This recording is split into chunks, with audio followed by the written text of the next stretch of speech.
क्या घर में फूल और सीक वाली झाड़ू एक साथ रख सकते हैं? तो चलिए आज यही जानते हैं। दरअसल वास्तु शास्त्र में झाड़ू केवल सफाई के लिए ही नहीं, बल्कि इसे घर की समृद्धि और सकारात्मक ऊर्जा से जोड़कर देखा जाता है। झाड़ू को सही तरीके से रखने और इस्तेमाल करने से घर में सकारात्मक ऊर्जा का संचार होता है और नकारात्मक ऊर्जा दूर होती है। झाड़ू को उत्तर पूर्व या उत्तर पश्चिम दिशा में रखना शुभ माना जाता है। इन दिशाओं को देवी लक्ष्मी की दिशाएं भी कहा जाता है। झाड़ू को खुले में नहीं रखना चाहिए। इसे हमेशा किसी अलमारी या किसी अन्य जगह पर छिपा कर रखना चाहिए। वहीं टूटा हुआ झाड़ू घर में नकारात्मक ऊर्जा लाता है, इसलिए इसे तुरंत बदल देना चाहिए। वहीं सूर्यास्त के बाद झाड़ू नहीं उठाना चाहिए। ऐसा करने से लक्ष्मी माता रुष्ट हो जाती हैं। झाड़ू को कभी भी किसी के पैरों पर नहीं लगाना चाहिए।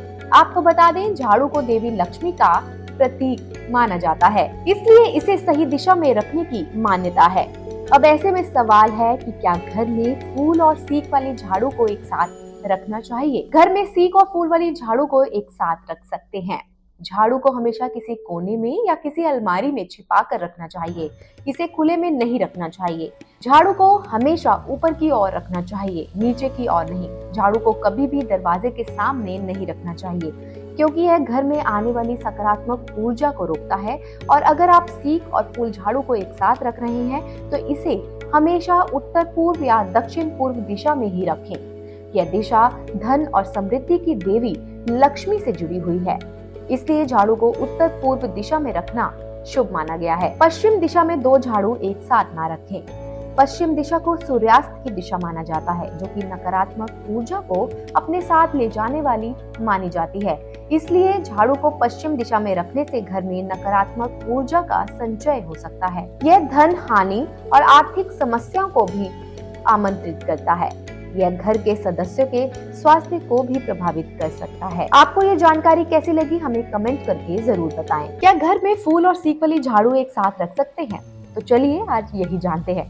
दरअसल वास्तु शास्त्र में झाड़ू केवल सफाई के लिए ही नहीं, बल्कि इसे घर की समृद्धि और सकारात्मक ऊर्जा से जोड़कर देखा जाता है।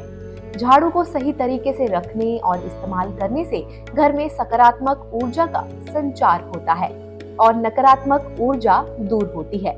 झाड़ू को उत्तर पूर्व या उत्तर पश्चिम दिशा में रखना शुभ माना जाता है।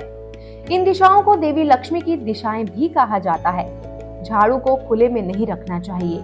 इसे हमेशा किसी अलमारी या किसी अन्य जगह पर छिपा कर रखना चाहिए। वहीं टूटा हुआ झाड़ू घर में नकारात्मक ऊर्जा लाता है, इसलिए इसे तुरंत बदल देना चाहिए। वहीं सूर्यास्त के बाद झाड़ू नहीं उठाना चाहिए। ऐसा करने से लक्ष्मी माता रुष्ट हो जाती हैं। झाड़ू को कभी भी किसी के पैरों पर नहीं लगाना चाहिए। आपको बता दें, झाड़ू को देवी लक्ष्मी का प्रतीक माना जाता है, इसलिए इसे सही दिशा में रखने की मान्यता है। अब ऐसे में सवाल है कि क्या घर में फूल और सीक वाली झाड़ू को एक साथ रखना चाहिए? घर में सीक और फूल वाली झाड़ू को एक साथ रख सकते हैं। झाड़ू को हमेशा किसी कोने में या किसी अलमारी में छिपा कर रखना चाहिए। इसे खुले में नहीं रखना चाहिए। झाड़ू को हमेशा ऊपर की ओर रखना चाहिए, नीचे की ओर नहीं। झाड़ू को कभी भी दरवाजे के सामने नहीं रखना चाहिए, क्योंकि यह घर में आने वाली सकारात्मक ऊर्जा को रोकता है। और अगर आप सीक और फूल झाड़ू को एक साथ रख रहे हैं तो इसे हमेशा उत्तर पूर्व या दक्षिण पूर्व दिशा में ही रखें। यह दिशा धन और समृद्धि की देवी लक्ष्मी से जुड़ी हुई है, इसलिए झाड़ू को उत्तर पूर्व दिशा में रखना शुभ माना गया है। पश्चिम दिशा में दो झाड़ू एक साथ ना रखें। पश्चिम दिशा को सूर्यास्त की दिशा माना जाता है, जो कि नकारात्मक ऊर्जा को अपने साथ ले जाने वाली मानी जाती है। इसलिए झाड़ू को पश्चिम दिशा में रखने से घर में नकारात्मक ऊर्जा का संचय हो सकता है। यह धन हानि और आर्थिक समस्याओं को भी आमंत्रित करता है। यह घर के सदस्यों के स्वास्थ्य को भी प्रभावित कर सकता है। आपको ये जानकारी कैसी लगी, हमें कमेंट करके जरूर बताएं।